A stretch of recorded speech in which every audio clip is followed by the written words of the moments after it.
Bueno, muy buenas tardes a todos los presentes aquí al stand del Centro Cultural de España en La Paz. Hoy damos continuidad al ciclo de mesas de conversatorios por los 10 años del Centro Cultural. Son mesas que hemos organizado en colaboración con Andrés Zarate, quien también es nuestro coordinador en el proceso de desarrollo de la memoria de los 10 años. Estas mesas tienen el objetivo de reflexionar sobre el trabajo que viene realizando el Centro Cultural en la ciudad de La Paz, pero también a nivel nacional. Hoy abordamos el tema de formación para y desde las culturas, para reflexionar sobre el aporte del CCLP en la formación artística, técnica y ciudadana, en y desde el ámbito cultural y los desafíos hacia el futuro. Nos acompañan en esta mesa Mabel Franco, Norma Campos y Sergio Prudencio, y la modera Andrés Zarate, a quienes les damos la bienvenida y les agradecemos por estar aquí. Los dejo junto a ellos. Bueno, muy buenas tardes a todas y todos. En principio, muy buenas tardes a nuestros panelistas de esta segunda sesión de estas jornadas de reflexión sobre la gestión cultural y la incidencia del Centro Cultural de España en el desarrollo cultural del país. Quiero en primer lugar dar la bienvenida a Sergio Prudencio, que todos lo conocen, es músico, compositor, gestor cultural, director de orquesta y también poeta, ¿no? Que es una faceta que muchos no lo conocemos. Le daremos un fuerte aplauso, por favor, por su presencia. Se encuentra también Mabel Franco, que es una reconocida periodista cultural, además es gestora que ha tratado de articular en el marco de la red de periodismo todo este nuevo oficio y ha sido también directora del Teatro Municipal, ¿no? En la anterior gestión. Y por último quiero dar la bienvenida también a Norma. Le damos un fuerte aplauso a la Mabel. Y está también Norma Campos, una gestora cultural dedicada mucho sobre todo a preservar y valorar y poner en puesta de valor nuestro patrimonio cultural, que es directora de la Fundación Visión Cultural y ha organizado varios de sus encuentros, como Encuentro de Barroco. Un fuerte aplauso también a Norma. Como lo señalaba Miguel, el Centro Cultural de España considera que la celebración de estos 10 años desde su creación en La Paz no solo debe ser un momento para festejar, para reforzar su agenda cultural, pero también tomarla como una oportunidad para generar espacios de reflexión que le permitan evaluar lo que se ha hecho en estos 10 años, pero también identificar algunos retos, algunas necesidades para poder ajustar y reprogramar lo que hace y enfocarse en esta nueva dirección y en los nuevos aspectos que nos genera el movimiento cultural. Y es así que ha estado organizando como parte de su presencia en la Feria del Libro estos conversatorios que buscan, por un lado, analizar desde la voz de los gestores culturales, de los trabajadores y trabajadoras de las culturas, su percepción sobre el Centro Cultural de España en diferentes temáticas, pero también lo que busca es generar estos espacios de encuentro, con lo cual se ha caracterizado entre la población, el centro y los trabajos de las culturas, para poder escucharnos también de lo que pensamos y lo que creemos que es necesario. Es por esto que el día de hoy vamos a tener a nuestros tres panelistas con los cuales vamos a tratar de analizar aspectos ligados a la formación, que es este segundo tema, centrados un poco en las características y las necesidades de la formación en nuestro país, cuál ha sido el rol del centro dentro de ellas, para luego pasar a identificar algunas necesidades o algunos retos que se tienen en la actualidad respecto a estos procesos formativos. Pero también la idea es de que podamos con ustedes conversar, no solo hacer preguntas, sino más bien también que el ciudadano, el usuario, el que hace al Centro Cultural de España, pueda de alguna manera también comentarnos lo que opinan, ya sea de las opiniones vertidas por nuestros expositores o también de ideas que ustedes tengan. Sin más preámbulo, iniciaríamos este conversatorio lanzando una pregunta que me gustaría hacerlos a los tres, que está ligada a cómo ustedes identifican las características, ¿no?, de la formación que se desarrolla en nuestro país y cuáles son las necesidades también y la importancia de la misma para el desarrollo cultural. Iniciaríamos en primer lugar, porque estamos en minoría, con Sergio Prudencio, para luego pasarle a Norma y luego a Mabel, si les parece así. ¿Tienen ahí? Bueno, Andrés, muchas gracias por la invitación al Centro Cultural de España en La Paz, por haberme convocado junto a colegas que aprecio y respeto muchísimo, y para aproximarnos a lo que es una evaluación, entre comillas, de los 10 años del CCLP en La Paz. Me siento muy complacido y honrado por la invitación. En cuanto a la pregunta específicamente, yo lo que he visto y lo que percibo es que lo que plantea el CCLP en materia de formación está directamente ligado a la praxis, lo cual considero que es metodológicamente muy innovador, es decir, no separa la formación como un proceso preliminar a la experiencia, sino que lo asocia y lo conecta directamente. Esta es una metodología que ha tenido muy buenos resultados en otras experiencias, por ejemplo, el hoy así llamado el Sistema de Orquestas Juveniles de Venezuela está basado principalmente en eso. Mi experiencia humilde con el programa de iniciación a la música de la Orquesta Experimental de Instrumentos Nativos que hicimos durante tu gestión en la alcaldía, dicho sea de paso, se basaba precisamente en eso, ¿no? Yo creo que el CCLP ha sido exitoso en ese sentido porque le ha permitido obtener productos y resultados en procesos relativamente breves que además del producto estaban dejando experiencias interculturales, experiencias de intercambio, de reconocimiento mutuo, que al final de cuentas, entiendo yo, era y es el fin de una institución que se inscribe en el marco de lo que se llama la cooperación internacional. Entonces, esas características a mí se me hacen de mucho interés, se me hace importante remarcarlas y se me hace importante avisorar un horizonte de mayor profundidad en esa dirección que le permita al CCLP confiar en su enunciado, confiar en su propuesta metodológica y profundizarla aún más, tanto en la dimensión del espacio cultural como inclusive trascendiéndolo, ¿no? Esto es lo que yo podría decir en cuanto a la percepción que tengo de esa experiencia. Muchas gracias, Sergio. En ese sentido, un poquito, estimada Norma, sí, yo le paso esto. En relación a vos, viendo un poco estos dos elementos que dice el Sergio, digamos, de la praxis, de ligarlo a no ser formación teórica, ¿no? Sino praxis, y este rol que ha tenido el centro, no solo en las artes, sino también ligado al tema del patrimonio. ¿Cuál es tu percepción, digamos, de este aporte, pero también de las características que se debería tener la formación en nuestro país? Bueno, en principio, pues agradezco también al Centro Cultural de España y a Andrés por hacer posible este diálogo. Se habla mucho del tema de formación. No hay mucho que decir sobre lo que significa, porque ya esto está en nuestro imaginario, pero siempre es bueno repetir, ¿no? O sea, así como nosotros nos alimentamos a diario de almuerzo, desayuno, cena, también nuestro espíritu y nuestra alma necesita alimentarse, y este alimento, bueno, son estos conocimientos que nos da la formación y nos da la capacitación de mejorar nuestras habilidades, de mejorar nuestros conocimientos, de mejorar nuestras competitividades, de mejorar nuestras habilidades especialmente, ¿no? Y considero que en esta línea todo lo que el Centro Cultural de España ha hecho en estos 10 años ha sido muy positivo. Mucho más en el sentido cuando vemos que nuestro espacio, nuestro contexto tiene una debilidad muy profunda, y es precisamente la formación en cultura y en temas mucho más especiales como la gestión cultural, por ejemplo.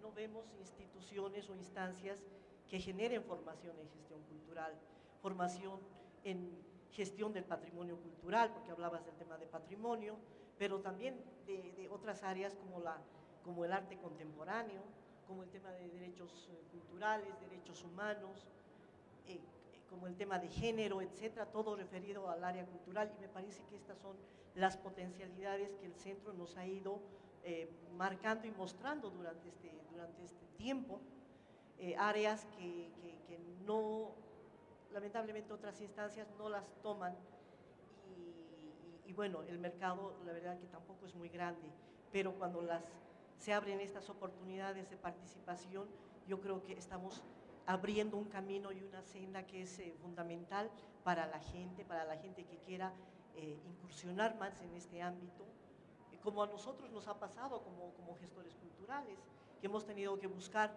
al margen de lo poco que existía en nuestro contexto, hemos tenido que buscar en escenarios externos.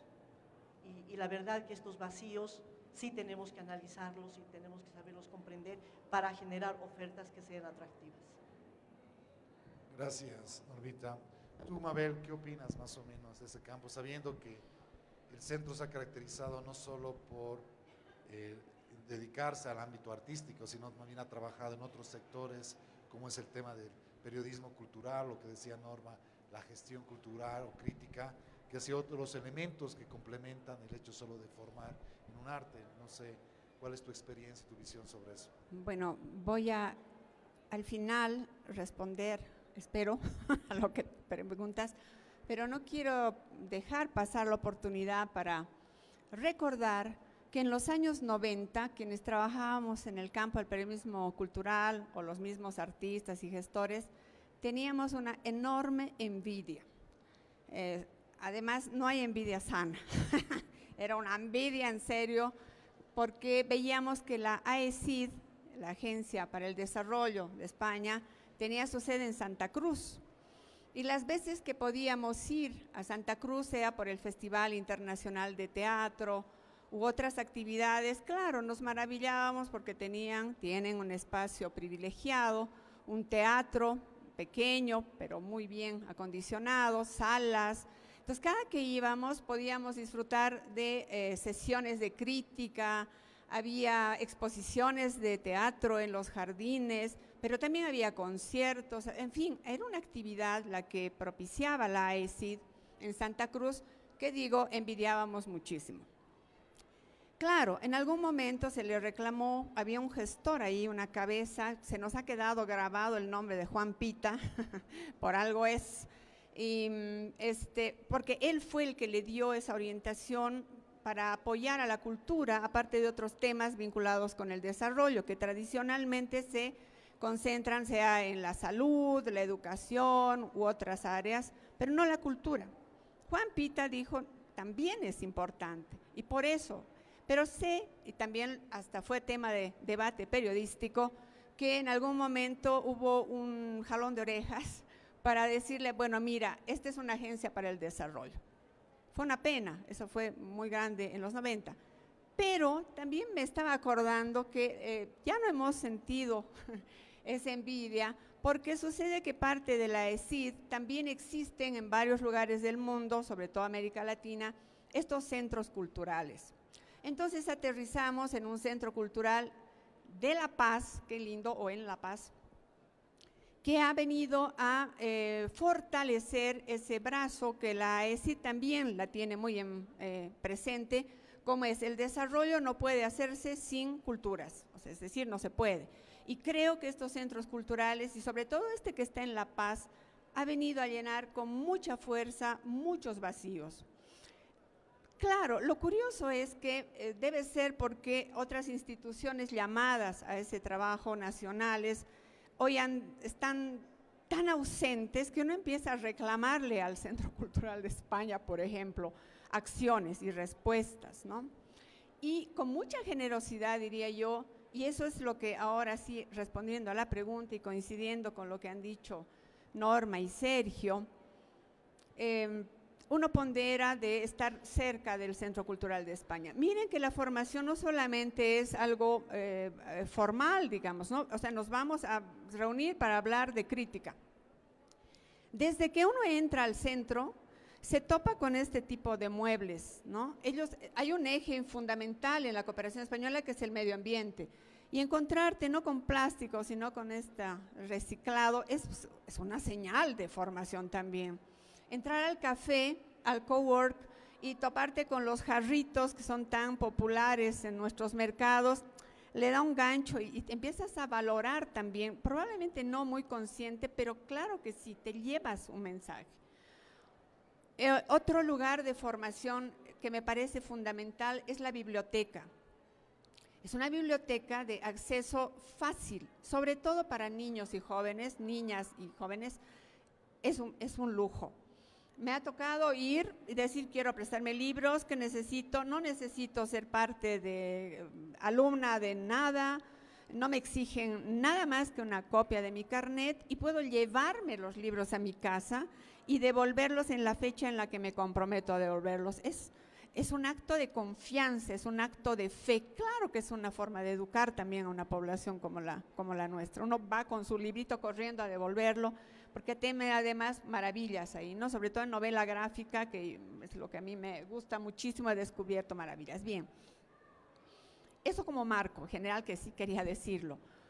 Luego a la pregunta, algo que me ha parecido interesante en el campo del periodismo es que no es porque otra cosa que la AECID a través de sus centros también quiere fortalecer es la comunicación.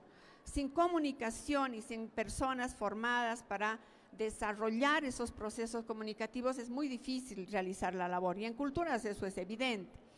Entonces, decía, un elemento clave ha sido que no es que el centro, una cabeza ahí ha dicho vamos a dar talleres de periodismo, no, siempre ha sido, al menos en este campo, la iniciativa de la gente local la que ha dicho, miren, quisiéramos, porque nos hace falta que el Centro Cultural nos ayudase a armar este tipo de experiencia.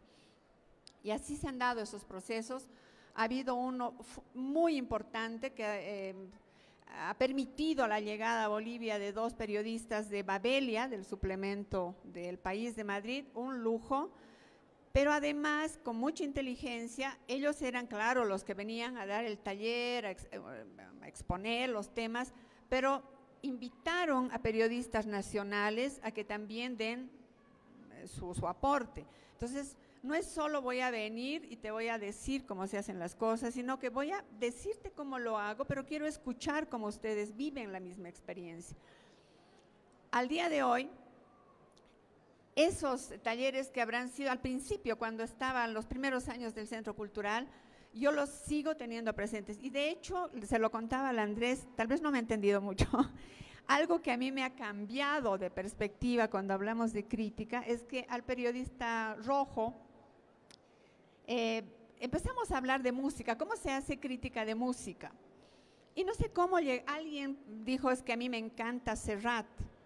Y fue una discusión genial, porque decía, bueno, Serrat de la primera época sí, pero toda la parte que le dedica a los poetas es espantosa. Se ofendieron muchos del auditorio. ¿Por qué? Porque él dijo, porque la música tiene que ser música. Porque para poesía, leeré pues poesía. Ahora, si se da la coincidencia, qué bueno, qué genial.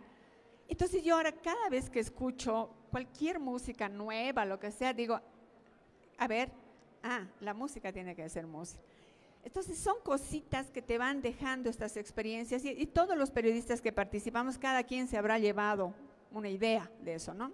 Entonces, resumiendo, y perdón por extenderme, creo que los procesos de formación que desencadena el Centro Cultural de España funcionan porque no los impone, porque escucha, porque articula. Actualmente yo soy parte de un laboratorio de periodismo con perspectiva, con enfoque feminista. Está genial. Estamos conectados, gracias al CSLP, con periodistas de Guatemala, de Perú, de México, mujeres que tienen una experiencia enorme, con un periodismo transversal, donde no es un sector de periodismo sobre noticias de mujeres, sino una transversal para entender este mundo desde una perspectiva feminista. ¿Cómo no va a ser importante eso? Y una vez más, eso se ha hecho gracias a que La Brava, que es una plataforma, ha ido y le ha dicho, ¿me puede ayudar? Y la respuesta ha sido positiva. Eso. Muchas gracias por esta primera ronda, que sí lo que estamos viendo un poquito son estas características, en primer lugar, de ver la formación desde la praxis, no desde la teoría, el hecho de escuchar una demanda más bien oficial, más de decir que hay que formar, definir, el hecho de incursionarse en otras temáticas más amplias, que no solo las artes, la gestión, el tema del periodismo. Pero ahí yo quiero destacar y lanzarles una pregunta que básicamente, a nuestro entender, el Centro Cultural de España ha trabajado en 2 ámbitos desde la formación. La primera, la formación en las artes, a través de talleres sobre todo de especialización que han permitido que generaciones sobre todo de artistas contemporáneos puedan mejorar sus capacidades, ya sea trayendo a españoles o gente de Iberoamérica al país, o también generando procesos propios a través de iniciativas y siendo los propios docentes los gestores del país.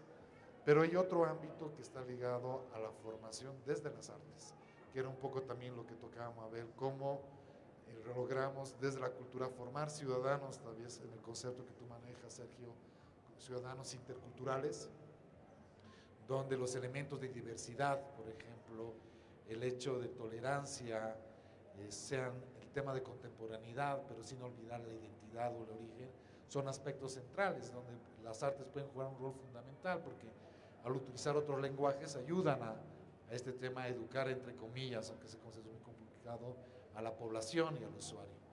En ese contexto, digamos, me gustaría un poco profundizar contigo, Sergio, esta visión que tú tenías sobre esta formación intercultural, ¿no? Que tú la ves, la dimensionas, y en qué medida el centro se ha caracterizado o se ha acercado a la misma, sabiendo que hablamos de un centro cultural de España, ¿no? En una lógica distinta, que puede ser que otro espacio propio más nacional, donde hemos vivido un contexto político donde la identidad, lo originario ha surgido, pero también la contemporaneidad, y a veces confrontadas, cuando creo que el centro juega un rol más bien de buscarlas integral.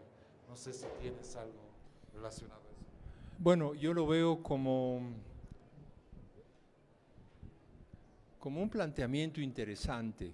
Hay que contextualizar al CCLP hace 10 años, en el momento en que Bolivia estaba ya avanzada en procesos de transformación profundos, desde lo constitucional hasta lo político propiamente tal. De manera que cuando se funda el CCLP, aun cuando la ESI ya existía y con un perfil muy claro, que se estructuró alrededor de 1992 y el así llamado quinto centenario, el CCLP tiene 10 años de vida. Nace cuando Bolivia ya era plurinacional en su denominación constitucional y ya era lo que era como producto de los procesos sociales que habían derivado en ese cambio de denominación y de configuración política. Pasó de república a Estado plurinacional.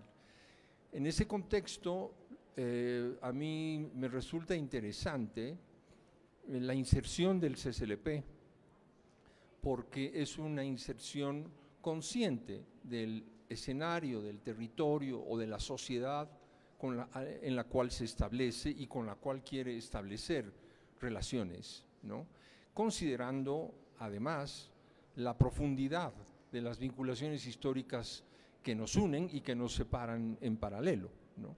Entonces, en ese sentido, instalar una propuesta cultural con efectos interculturales en la Bolivia de hace 10 años, de 2010, 2011, 2012, y lograr un reconocimiento, una aceptación de la sociedad boliviana, bueno, en este caso de la sociedad paceña, limitativamente, pero representativamente también, creo que es virtud de las políticas que el CCLP ha llevado adelante, ¿no? Por cuanto la sociedad reconoce en el CCLP, como decía Mabel, un espacio de posibilidad, una alternativa, una oportunidad que en muchos casos le ha permitido a la gente joven expresarse, manifestarse, desarrollar su arte, y en 10 años creo que el CCLP podría ser un recuento interesante de cuánto ha producido o de cuánto ha incidido en la producción boliviana.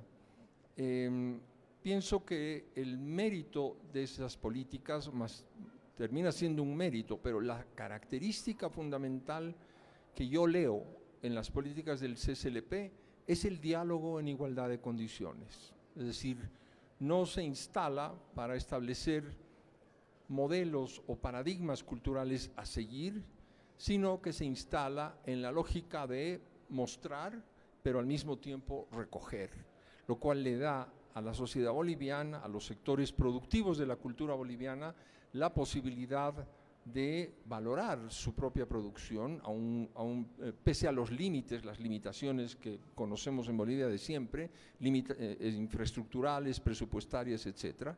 Pero aún así, en el medio de esas limitaciones, hay propuestas que tienen un valor reconocido en este diálogo interculturalidad, con una matriz histórica altamente compleja, frecuentemente inflamable, ¿no? Pero que resulta en 10 años de productividad también altamente fermental y positiva. No recuerdo un episodio que hubiera sido crítico o conflictivo en el marco de esta dicotomía histórica de la que procedemos, ¿no?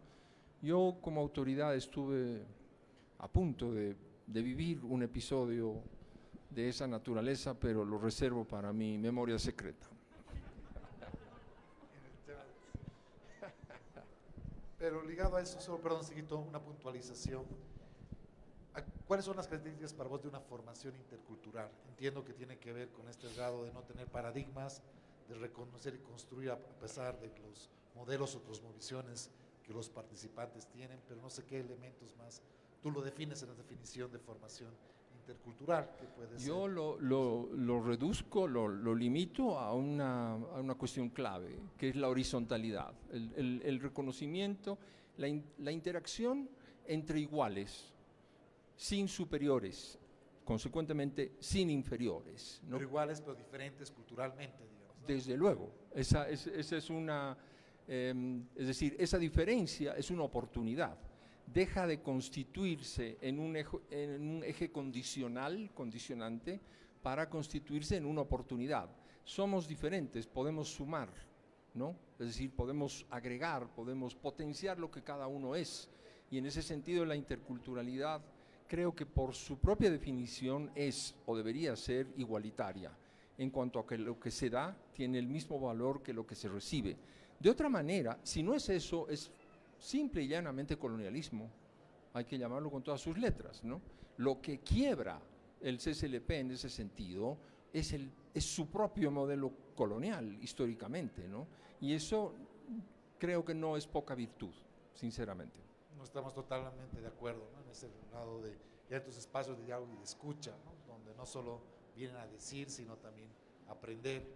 Y ahí ligado a eso, ¿no? Estimada Norma, quería ver contigo un poco profundizar lo que señalabas tú y también Mabel, de esta necesidad desde el centro cultural o desde la formación, de promover esta ciudadanía, ¿no? Desde las artes, desde las culturas, poder formar al resto de la población, no solo a los artistas, porque una característica y también ligado al tema de patrimonio no es solo formar a los especialistas o los gestores, sino es que es el ciudadano el que tiene que ser protagonista del accionar político y de desarrollo.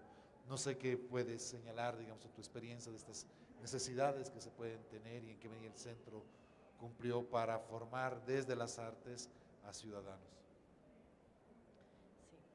Sí. Retomo lo que decía Sergio, ¿no? El tema de las políticas del centro.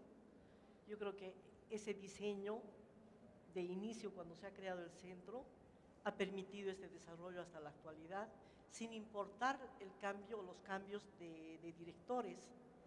Lo positivo, y sí destaco mucho, es que ha habido seguimiento a los proyectos y a los planes que el centro ha diseñado en sus inicios, y eso ha logrado hacer un desarrollo no solamente en el ámbito de la formación, ¿no? Sino en el ámbito de la difusión, en el ámbito, tiene otros de bibliotecas, audiovisual, etcétera, etcétera.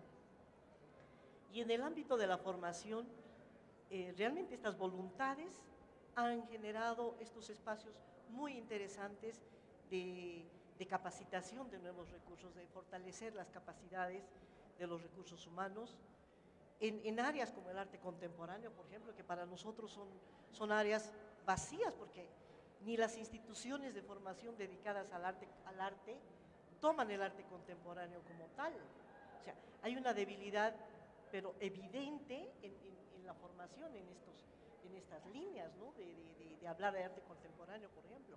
Y ahí sí me toca hablar un poco de lo que ha sido la Bienal CIART, porque nosotros con la Bienal CIART, desde el inicio del centro, hemos generado dinámicas de formación del arte contemporáneo, porque vamos a decir, ¿qué público tiene? El mínimo. ¿Cuánta gente conoce el proceso del arte contemporáneo? Poquísimos. ¿Cómo se media con el público? Esa mediación, entonces, es a través de estos procesos formativos. Y sí, el Centro Cultural ha generado estas formaciones en mediación que para nosotros en el ámbito del arte contemporáneo han sido muy, muy, muy positivos. En el ámbito del patrimonio, no solamente ha sido la formación en cursos o talleres, sino estos diálogos que genera, por ejemplo, con este programa que se llama Cultura y Marraqueta, algo así, ¿no es cierto? Sí. Donde se toman temas, pero temas latentes en nuestra realidad que no están siendo reflexionados. Y lo que permite es que la sociedad, y ahí sí retomo lo que dice Mabel, es que parten de las necesidades que el medio va enunciando. O sea, no es que ellos implantan un programa, sino recogen todas estas necesidades, estos puntos que la gente necesita tocarlos más a profundidad y los van marcando en programas. Hablamos del centro como tal, no solo como espacio físico, porque el centro también genera actividades en otros entornos y ahora en otras ciudades. O sea, La Paz ya no es solo un territorio para el centro, sino vamos viendo cómo ellos van marcando acciones formativas también en otros espacios, ¿no es cierto? Y en otros, no solo en espacios, sino en otras actividades, por ejemplo, en encuentros, en el encuentro de museos que nosotros hemos hecho, nos han traído especialistas que han dado talleres dentro del encuentro. O sea, yo creo que esta diversificación de actividades que hace el centro potencializa las debilidades que tenemos a nivel de contexto y a nivel de, no solo de ciudad, a nivel de país, ¿no? Las voluntades son muy, muy, muy positivas. El hecho de tener estas políticas nos hace ver que sí se siguen lineamientos, pero hacia futuro, ¿no? O sea, no depende tanto como lo que sucede en nuestro país, que se cambia de autoridad y se cambia absolutamente de política o de líneas de acción. Acá no, acá hay una consecuencia y que nos lleva a resultados positivos. Normita, para mí es importante un poco profundizar, al igual que fue el tema de formación intercultural, este concepto que se introdució de mediación. Es un concepto novedoso que tiene también que ver con otra lógica de interacción con el público que forma parte del mismo, ¿no? No sé si nos podrías ayudar un poco a profundizar y a caracterizar mejor desde el CIAR o desde lo que hizo el centro en esos programas de mediación, que es algo, ¿no? Como vuelvo a repetir, un nuevo concepto que se está utilizando en el medio. Sí, el tema de la mediación se ha convertido en una línea muy, muy importante para lograr un diálogo entre el artista y el público. Cómo se van generando líneas y estrategias al lograr ese acercamiento del usuario hacia el producto, ¿no es cierto? Y entonces existen una serie de herramientas en la mediación y que eso se ha vuelto ya ahora procesos de formación. O sea, son lineamientos que nos dan la posibilidad de tener mecanismos, habilidades y herramientas para generar este proceso de acercamiento del usuario hacia la obra o hacia el artista o a lo que quiere expresar el artista. Y no solamente en el arte contemporáneo de las artes visuales, sino en el tema de la música, en el tema audiovisual, en el tema de todas las artes y la cultura en general, porque también se necesita mediación, por ejemplo, para expresar lo que significa una obra patrimonial. O sea, cómo logramos acercarnos a un usuario a partir de algo, y ese algo cómo lo vamos manifestando para que nos sea fácil llegar y el entendimiento hacia el usuario. Entonces hay mediación, hay procesos de mediación ligados a públicos distintos, desde los niños, ¿no es cierto?, y adolescentes, jóvenes y adultos. Entonces esas estrategias y habilidades se las vas generando a través de procesos.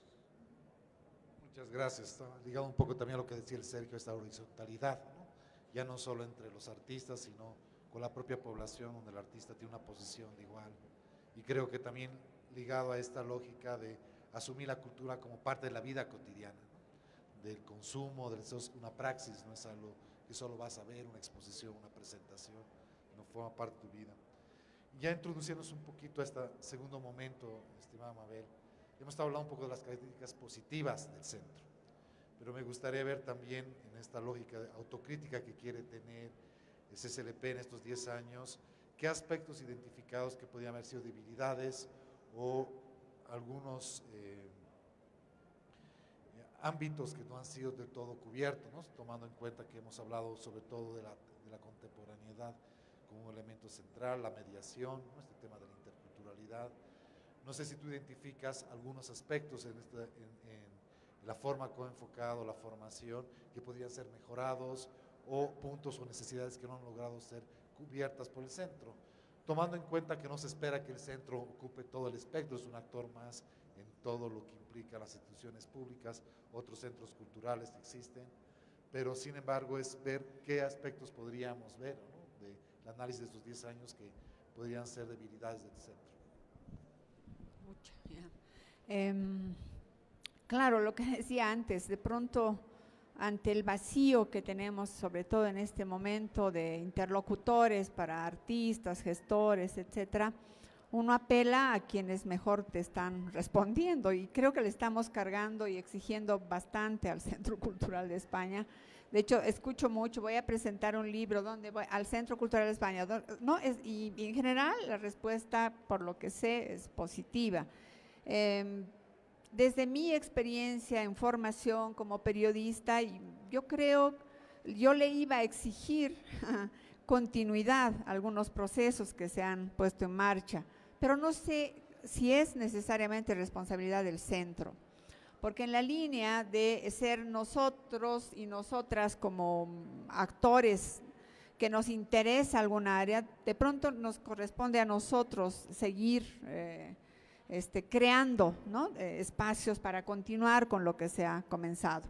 Quizás lo que tú dijiste al principio, la experiencia que se ha vivido a principios del centro, valdría la pena replicarla, quizás diferente, porque hoy en día vivimos otro momento. Ya no hay las grandes secciones, bueno, no es que las haya habido grandes, pero teníamos pues un interesante espacio entre La Razón, u otros medios, Opinión, Los Tiempos, La Patria, y yo creo que son momentos en los que eso también ha cambiado, todos han migrado a lo digital, hay medios que han desaparecido y con ellos la sección cultural. Vivimos en tiempos en lo que lo espectacular es lo que ocupa mayor espacio en los medios en general y en los medios digitales ni hablar, ¿no?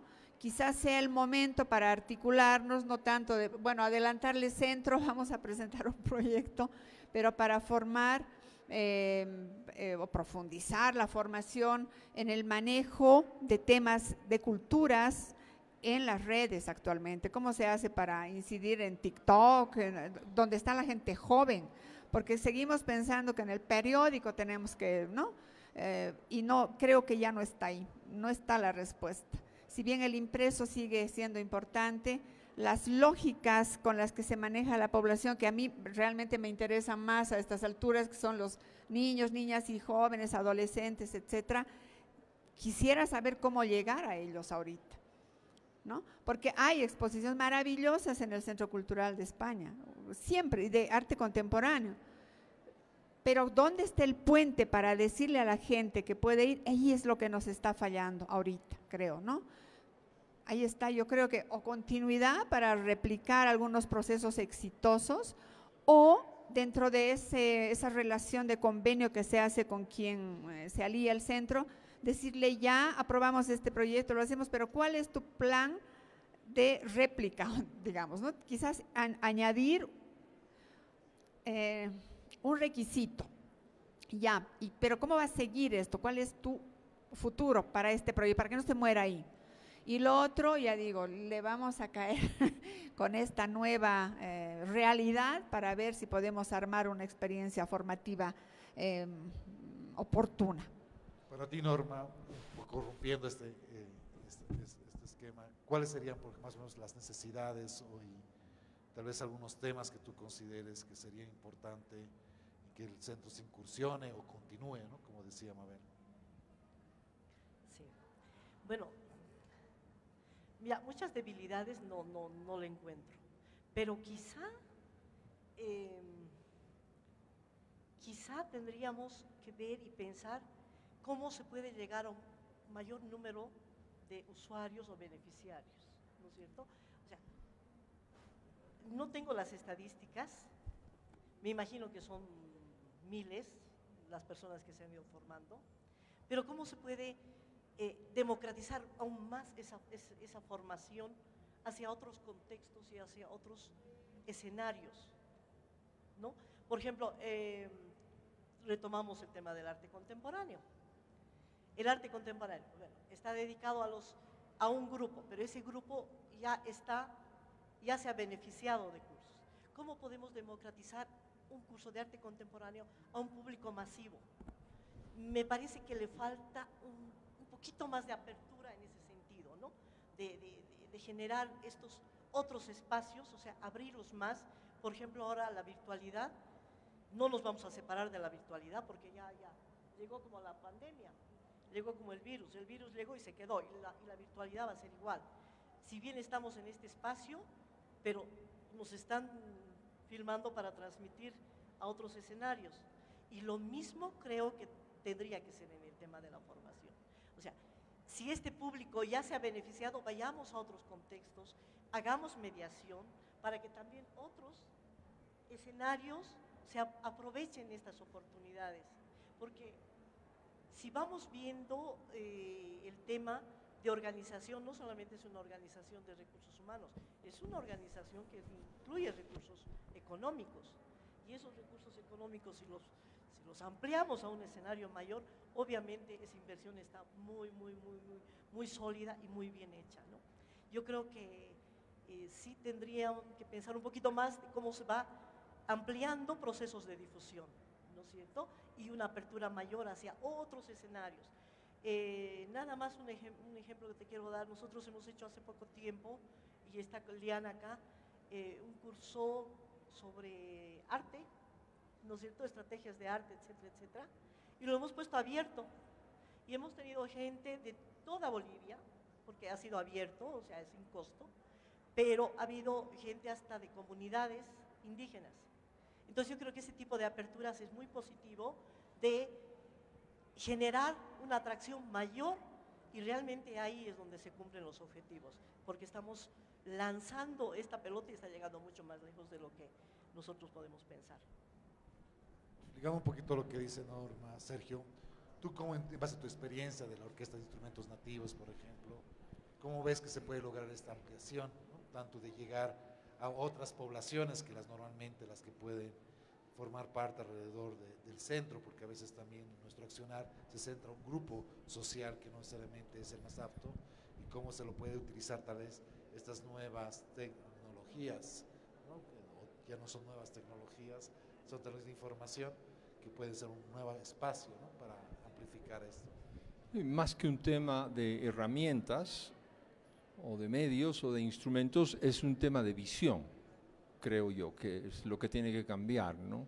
Comprender la práctica cultural, la cultura misma, más allá del escenario y de las salas de exposición, sobre todo en un país donde la mayor parte de la cultura y del arte sucede fuera del escenario y de las salas de exposición.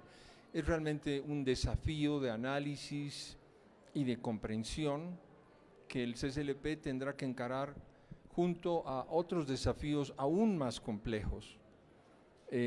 Así como el CCLP tuvo capacidad de dar respuestas a un país que había cambiado dramáticamente, mi pregunta ahora es: ¿cómo va a hacer el CCLP sus formulaciones políticas en Bolivia cuando Europa ha cambiado tanto? Es decir, la Europa de hoy no es la Europa de la caída del muro, no es más la Europa de la perestroika, no es más la Europa eufórica del fin de la historia que llamó Francis Fukuyama.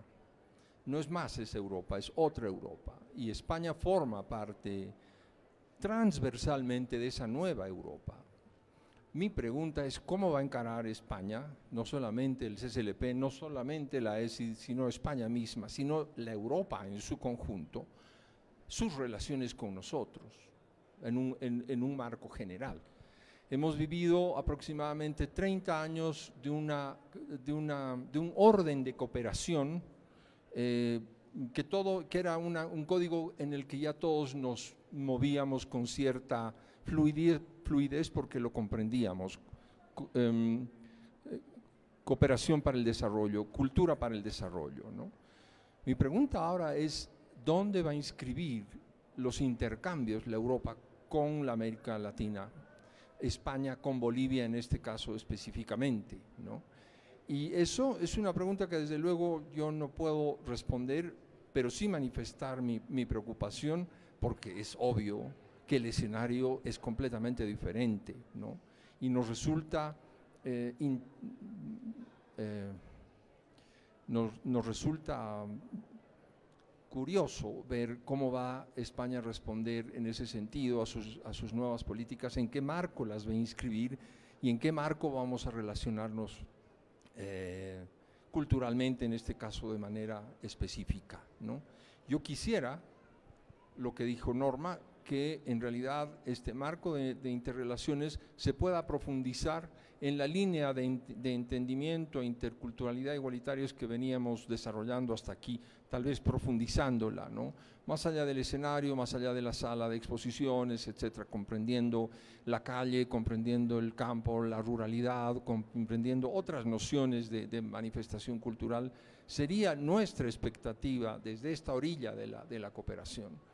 Pero esperamos con inquietud a ver de qué manera España resuelve estos temas que me parece que son inexcusables para el análisis y la comprensión del futuro.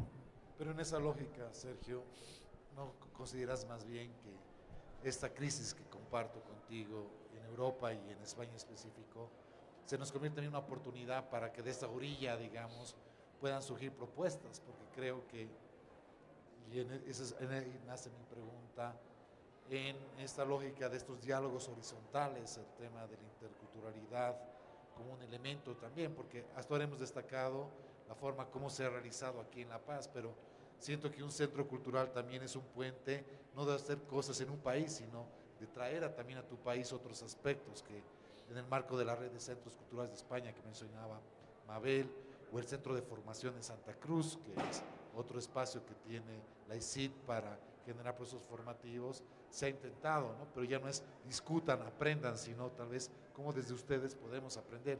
¿Tú crees que pueda darse esa posibilidad? Sí, absolutamente sí. Desde acá, más de marcar. Sí. Yo, aunque soy músico, no puedo sustraerme de una lectura política de las cosas, van a disculpar. Pero la idea de la plurinacionalidad es una idea que está resultando fermental en estas relaciones de ida y vuelta, ¿no? De hecho, con otros países latinoamericanos, de Iberoamérica, como llaman desde España, ¿no? Ya hay pruebas evidentes, la Constitución que está sobre la mesa en Chile, la emergencia del presidente Petro ayer en Colombia, es decir, se mueven otras lógicas que de alguna manera se han fermentado en Bolivia, en procesos largos, ¿no? Mucho más profundos que hace 15 o 20 años, ¿no? Es decir, esa es una contribución a la comprensión de la sociedad humana que está en el tapete de discusión también en España. Podemos ha llevado la idea de la plurinacionalidad a la discusión española. España, que es un país esencialmente pluricultural, lo considera en su propio debate, y creo que desprendido, permeado de esa discusión, pues aterrizaremos en algún momento en lógicas más específicas, culturales, artísticas, del intercambio, donde sí se pueda producir este fenómeno que dices tú, que a mí me parece que es definitivamente posible y viable. Me has ligado a eso en estos nuevos espacios, Mabel, que es algo que a vos te apasiona.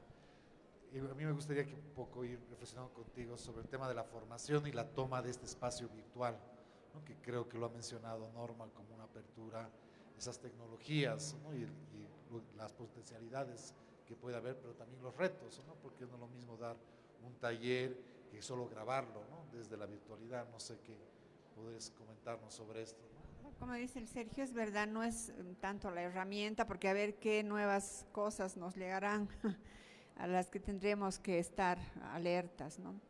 Pero a lo que decía desde lo político, a mí me haces pensar, Sergio, en que estos diálogos interculturales, si realmente son honestos y son de escucha mutua, nos van a preservar de retrocesos que de tanto en tanto las sociedades son tentadas a hacer. Por ejemplo, uno dice el modelo de el aborto en Estados Unidos era como el ejemplo, pues no, había que aspirar en una sociedad que había reconocido este derecho humano de las mujeres, pero te das cuenta que en cierto momento hay un retroceso. No lo piensas, pero sí, es cultural, claro que sí. Yo creo que en estos diálogos creo que es la única forma de preservar que los avances que se dan en derechos humanos no se pierdan.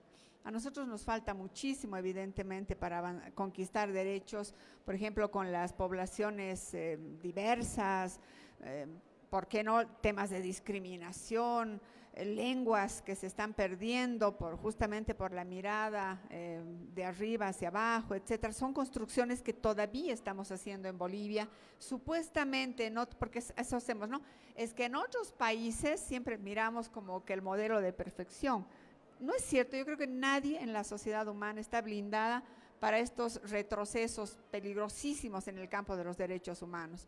Y ahí es que para mí tiene un valor enorme el diálogo cultural. Ya digo, si es de ida y vuelta. En algún momento se decía que somos como el reservorio. Tengo una imagen, alguna palabra que hoy en día es un bolivianismo, ¿no? Tú lo usas, dices, sí, creo que era la palabra ófrico. Qué linda palabra, qué hermosa. Y alguien me decía, bueno, son palabras que llegaron con los españoles, se quedaron acá, ellos ya no las usan, no las tienen, pero están acá. Qué linda forma de mirar, ¿no? Que en un ir y volver tenemos tesoros que tenemos que preservar. Para mí ese también es otro de los grandes valores del diálogo intercultural. Y a nivel de formación, sea formal, sea informal, creo que también podemos apuntalar en ese sentido. Bueno, y ahí cerrando, no sé si parte del público, ¿no?, quisiera opinar algo en base a estos temas. Sí.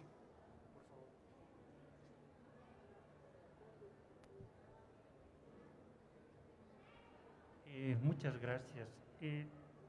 A mí me queda, recordé una frase de Foucault cuando decía el poder de las palabras. Y las palabras no son inocentes, es decir, encierran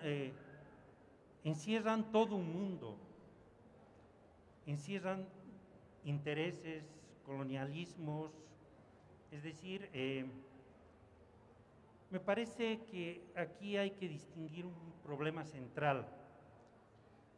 Estamos hablando del conocimiento, pero el conocimiento es poder. Por lo tanto, el conocimiento responde al poder. Entonces, lo que decía Mabel, no al último, veamos si ese diálogo es de iguales. Pienso que no, que ese es algo demagógico. Porque el conocimiento apunta al nuevo Dios, ¿no? Tanto la izquierda como la derecha tienen, y ese se llama desarrollo. Han cambiado de un Dios judeocristiano, han cambiado a un desarrollo. Y por lo tanto, yo recuerdo los cursos que pasé en el AES o en el CC La Paz, te vienen a enseñar lo que ellos saben, ¿no? Entonces, están transmitiendo conocimiento que apoya a ese desarrollo, a ese Dios llamado desarrollo, y además es una visión de poder. Por lo tanto, voy a ser más claro. Yo, desde mi percepción, pienso que en los pueblos, algunos los llaman subalternos, les llaman una serie de nombres, les etiquetan, ¿no? Pero no, puede ser inocente o no, pero en algunos casos lo que prima es la sabiduría y no el conocimiento.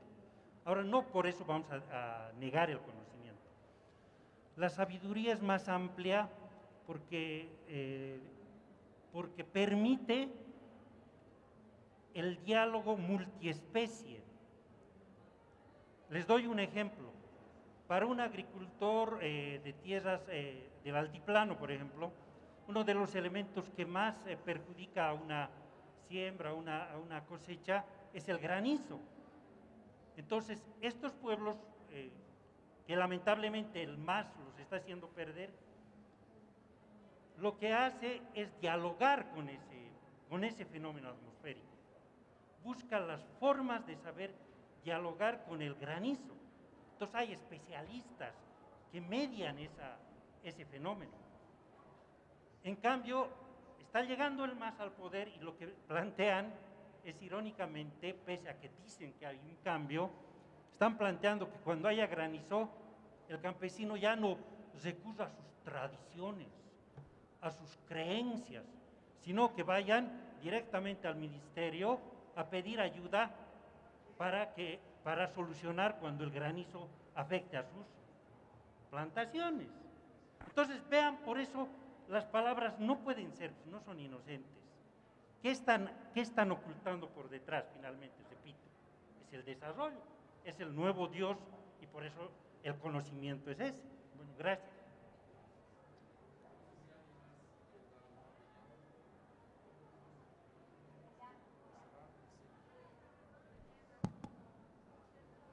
Buenas tardes, quisiera saber dónde queda su Centro Cultural de España.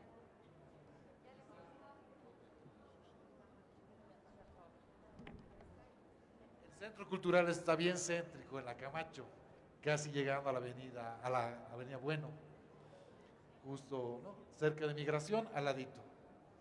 Ahí se encuentra, donde cuando desee puede participar de lunes a sábado se encuentra. Pero bueno, gracias por su aporte en relación a esta discusión que hay sobre el saber y el conocimiento, ¿no?, que puede darse. Pero no sé si alguien quiere, ¿no?, opinar al respecto, pero ya concluyendo, creo que esta necesidad, ¿no?, desde lo político, que creo que tanto Mabel como Sergio han introducido, de la mirada con que se tiene más allá de los instrumentos, la importancia de este reto de mantener estos intercambios, ¿no?, horizontales, ¿no?, donde la diversidad sea una fuente, pero en un marco de igualdad. Esta necesidad de introducirse al arte contemporáneo o a otros elementos que no son comunes en nuestra cultura viva, pero que es importante que la población, tal vez a través de instrumentos de mediación, pueda relacionarse, porque es una forma también de dialogar más allá de nuestro ámbito, son centrales.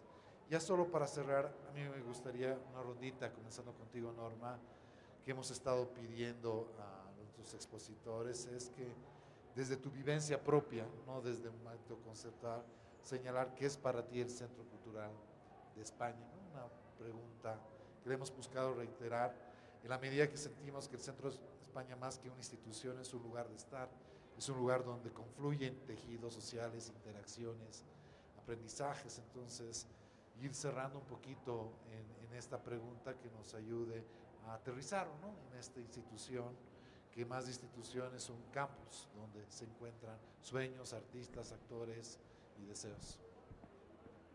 Sí. Yo creo que en el vacío que existe, porque existen muchos vacíos en materia cultural en nuestro país y en nuestra ciudad, obviamente, ¿no? Y el centro lo que ha llegado es a cubrir uno de los vacíos existentes y nos ha abierto las puertas a varios escenarios. De hecho, a varios escenarios que no solo tienen que ver con la formación, decía hace rato.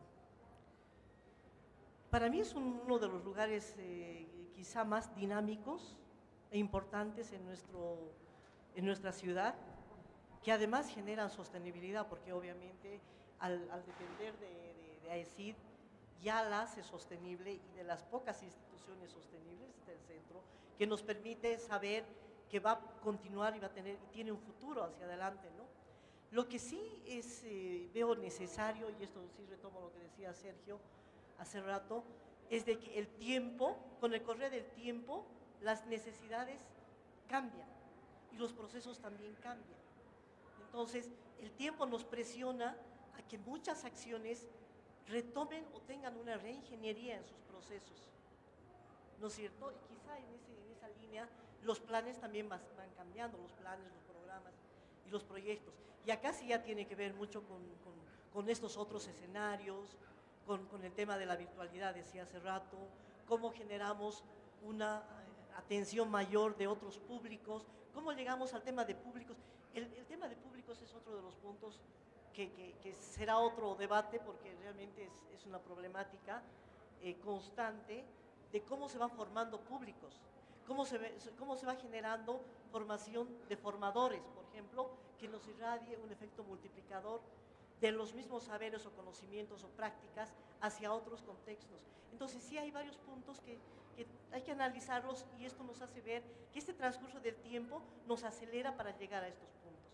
O sea, repensar en las necesidades, repensar en lo que los otros de la otra orilla necesitan de nosotros, ¿no es cierto? Porque a veces nuestra mirada va muy cerca, pero no vemos el horizonte. Y yo creo que es bueno hacer un repensar de los procesos, el tiempo, a qué nos lleva, cuáles son las nuevas necesidades, y bueno, y cuál es nuestra meta, dónde queremos llegar para lograr algo realmente en este momento, y lo que va a ser más adelante, porque cada día es un proceso distinto, cada día es un paso que nos acelera tanto que lo de ayer ya se quedó rezagado. Entonces, tenemos que ir acelerados en cuanto a nuestros pasos hacia este futuro que es mañana. Gracias. Estimada Mabel, para ti, ¿qué es un poquito? Por ahora es un comodín y espero que no se convierta en, como la tabla de salvación, o como lo que en algún momento fue la cooperación de los Países Bajos, ¿no? Como que era un poquito más en la billetera, con una idea de que la cooperación es extender la mano para que te den, ¿no? Espero que no hagamos eso de nuestra parte, pero por ahora, y lo he dicho ya 3 veces con esta, es nomás, por otro lado, es una entidad que nos está llenando otras falencias, pero creo que puede ser también un ejemplo para exigir de nuestras instituciones nacionales, que están llamadas para eso, convertirnos en una especie de María Galindo, ya para ir a interpelar y sacar respuestas, que para eso están finalmente las instituciones, no sé, de la alcaldía, del gobierno u otras, porque de lo contrario, pucha, qué macana, ¿no? Que estemos solamente pensando que el Centro Cultural de España tiene que resolvernos problemas que deberían ser resueltos por otras instituciones también. ¿Tú, Sergio?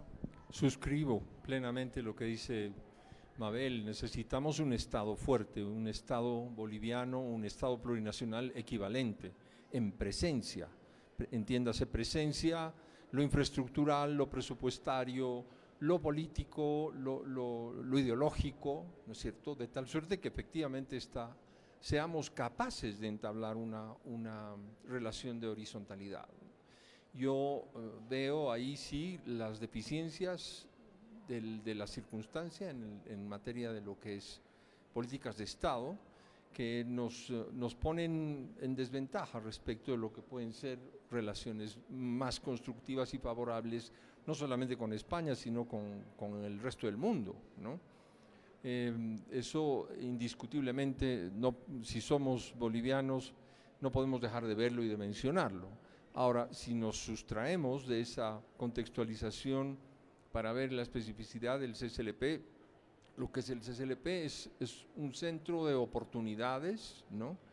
Ha sido un centro de oportunidades hasta aquí, que ha sido conducido con mucha inteligencia y con mucha pertinencia, y hoy es para mí una incógnita de lo que pueda ser en el futuro, por las razones que hemos abundado aquí en el análisis. En todo caso, lo que auguro es que su presencia permanezca en Bolivia, que crezca en Bolivia, que encuentre en Bolivia la interlocución necesaria para fortalecer la vitalidad de los pueblos que están involucrados en estos intercambios. Muchas gracias, ¿no?, por sus comentarios. Un fuerte aplauso, por favor. Ustedes, y cerramos hoy, ¿no? Pero creo que también ahí la pregunta es un poco a lo que decía el Sergio, es no solo qué va a hacer el centro, sino qué vamos a hacer nosotros con el centro. Porque creo que la forma y las características que ha tenido ha sido esta visión de apertura que ha tenido desde un inicio, de abrirse a dialogar desde la construcción y conceptualización de qué debía ser el centro, hasta ahora cómo debería funcionar, que creo que es su mayor ventaja, ¿no? Porque al final responde y forma parte de una movida o una cultura viva más propia.